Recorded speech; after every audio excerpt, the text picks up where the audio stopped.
passion for what you're doing than to be first-rate at what you're and be unsuccessful than to be first-rate and be successful and have no passion for it. Yeah. And I thought that was wonderful. But I think that generally what happens is that people, most of the time, that thing that you have the most passion for, you may not always follow that instinct, but the thing you have the most passion for that feels closest in terms of where your nerve endings are is the thing that you're going to do well. There is some direct connection between those two things. Ted Williams once said to me, I said, why baseball? He said, because I just did it well and that whole thing takes place, you know. I did it well. People said, I wanted to do it again because I liked the applause, you know. And just the fact that, and it touched me. So I wanted to practice. I wanted to do it better. I wanted to do it better. But he could do it. He could do it. He could do it, you know. And that's what you found out in acting. I mean, I don't know what happened that first day, and I don't know how well you did Glass Menagerie, which you hadn't read before. No, it wasn't very good. Yeah, but pretty soon you were good. I don't know when. I do know that when I did Midnight Cowboy, I connected with the character, something you said earlier, because I knew that was me. We have in acting the term the as-if, or the what-if. In other words, we pretend something in order to get it closer to yourself. What if, as you said, I hadn't found acting? What if? Well, I don't think there would have been any in between for me. I think I would have wound up, I could very well have wound up homeless. And I felt I was that character. If I that's me if I don't find acting. And the essence of that guy, I mean, really down and out. My wife and I have this thing that whenever we see someone on the street, today they call them homeless people, but in those days when we did Midnight Cowboy, that was not the term that was used. But those people have been with us throughout the centuries. And whenever we see someone on the street, I mean, homeless today is much more complicated because they say someone could be 2 paychecks away from being homeless, you know. But I'm speaking of the person who for other reasons are and not Vietnam, not drugs, but whatever. But we always say, what's the baby picture? And I remember when I was doing Ratso, I thought that. And if we see someone on the street, you just think of the baby picture. And what happened? What year was it? Was it when they were, 6 years old, 8 years old, 10 years old? Where was the fork? Where is the fork that brought them to this moment instead of Ted Williams or even Ishtar, where they're not good at it, but they're making people happy. Yeah. I mean, they're surviving. But not only surviving, but they're in the Holiday Inn in Morocco or something, singing "That's Amore," and they would do it for the rest of their life, and the people in the audience love it. Yeah. And that's Elaine's point. Yes. Yes. There's passion there. They love doing it, and there's people entertained, and everything is just a matter of scale. Somebody else is doing it in a larger hall, and somebody else is doing it. That's right. With 50,000 people watching. Yes.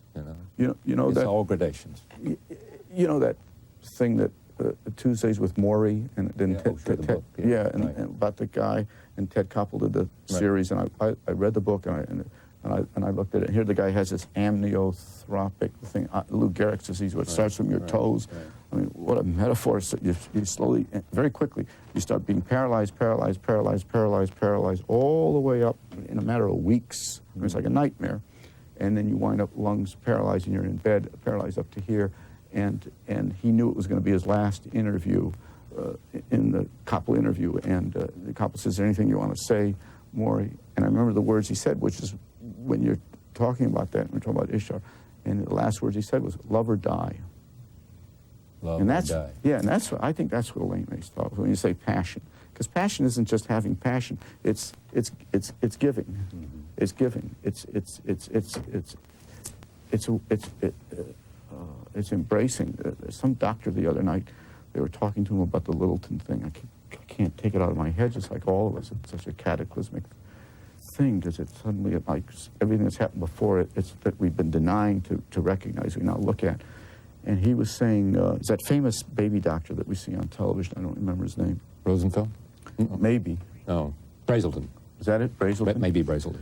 And he was saying, if you take a baby and you hold it, and and you talk to it, and the mother talks to it, it immediately turns toward the mother. It knows the mother's voice.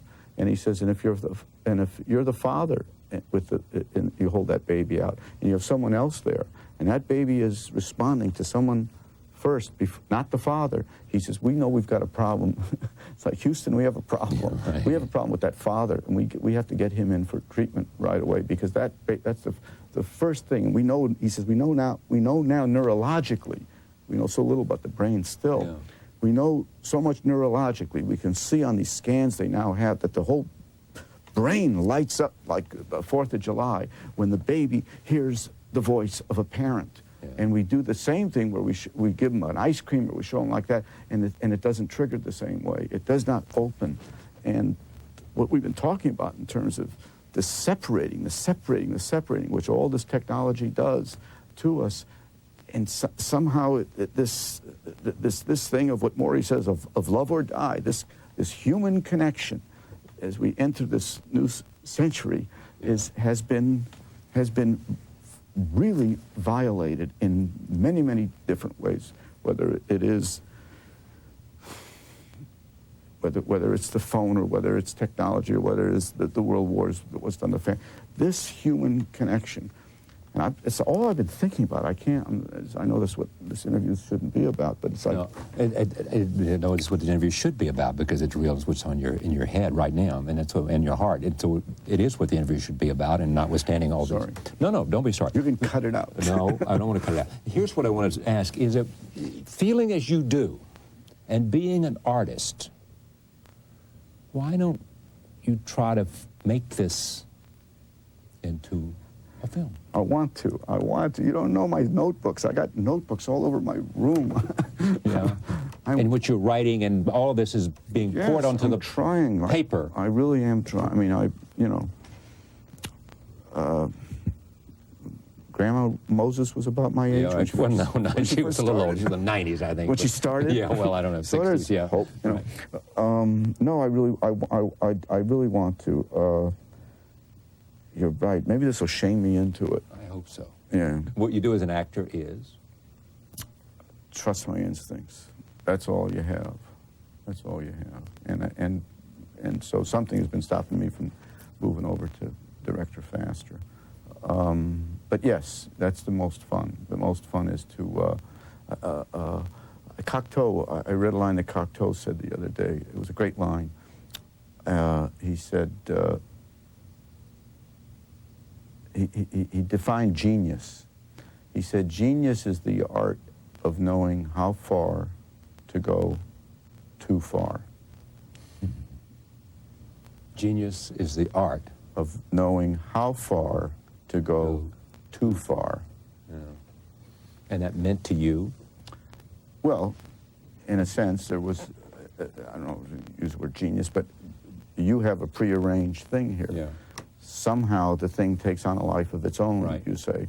So most people will not do that. They wouldn't trust it. Because we're going too far off the thing. Right. Genius is knowing how far is too far. Yeah, how far can you go too far? Well, okay, if genius is knowing how far is too far, then we haven't, in my, whatever genius I have, is knowing that we haven't gone that distance. We have not crossed that boundary. No. Because people, in the end, what we see here this evening with you is a side that we don't normally see. We can see you talking about roles. We can see you last night or a couple nights ago on David Letterman in another play, or on this show or that show. But it's mainly because most people want to hear you talk about the movies you've been in. They want to know more about Rain Man. And so do I. And they want to know more about The Graduate. And they want to know how you felt about the families that you met. And so do I. And I've heard you talk about that in a very interesting way and in a very emotional way. But at the same time, we want to be fresh, and we want to be different, and we want to strike new ground. So you trust your instinct.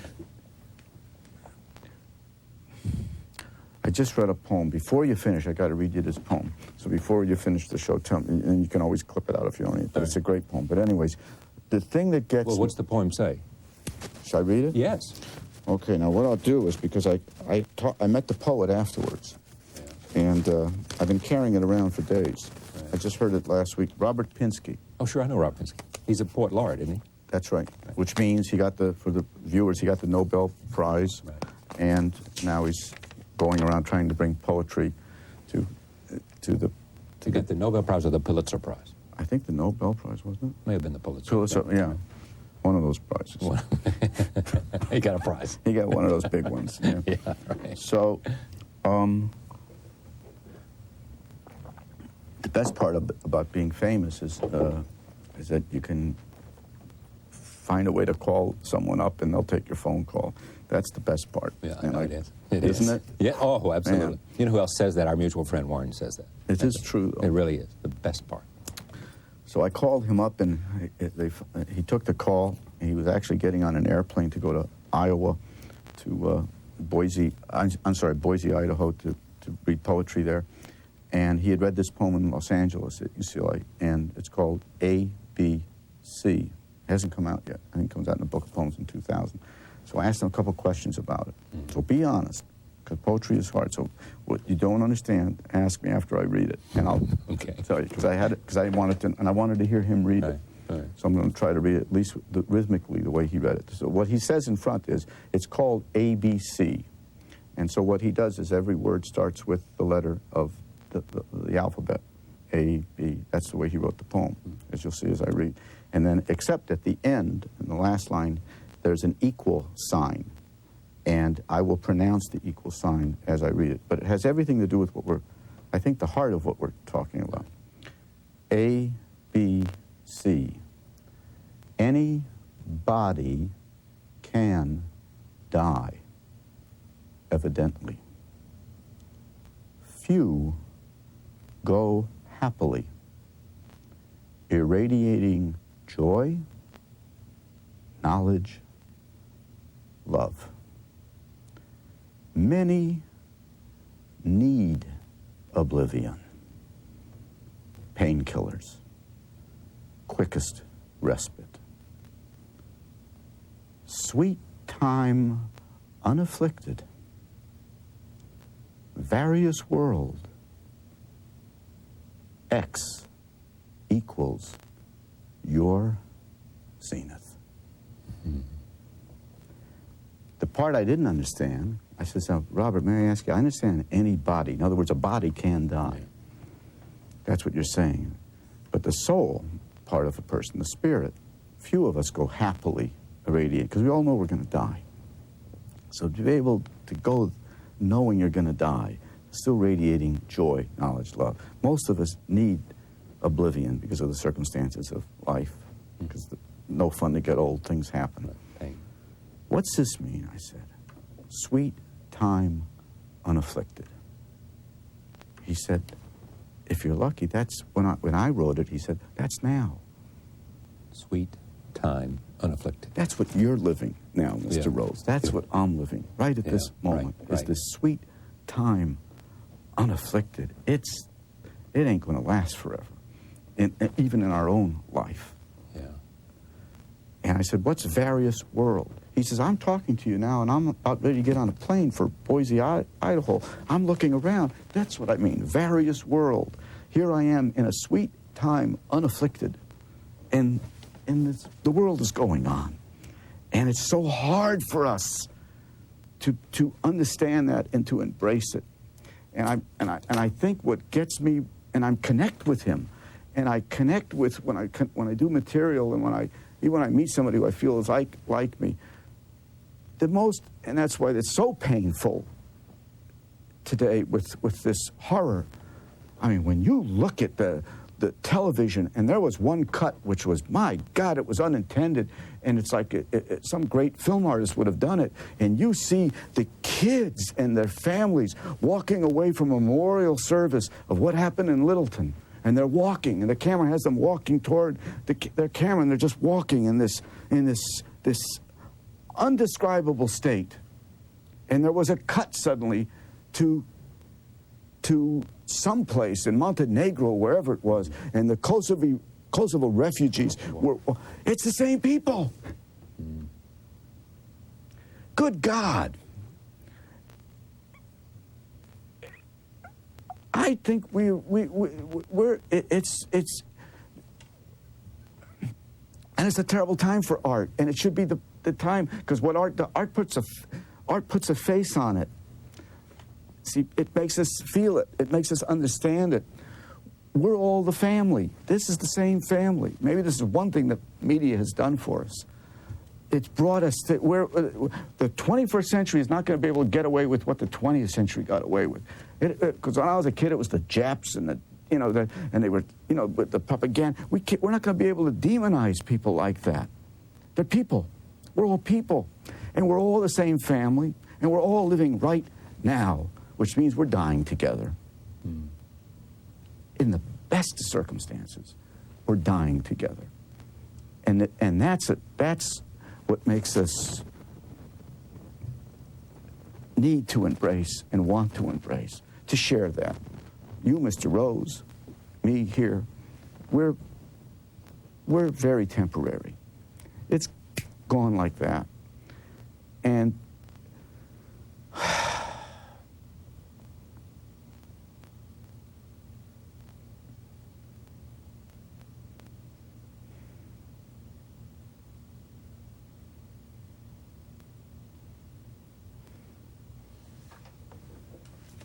thank you very much. God bless us all somehow. That's the last line of just is Dickens' Christmas Carol. Tiny Tim gets up on the table. God bless us all. God bless us all, everyone. Thank you, Dustin. Thanks for this. Pleasure. Thank you. Dustin Hoffman for the hour. Thank you for joining us. We'll see you next time.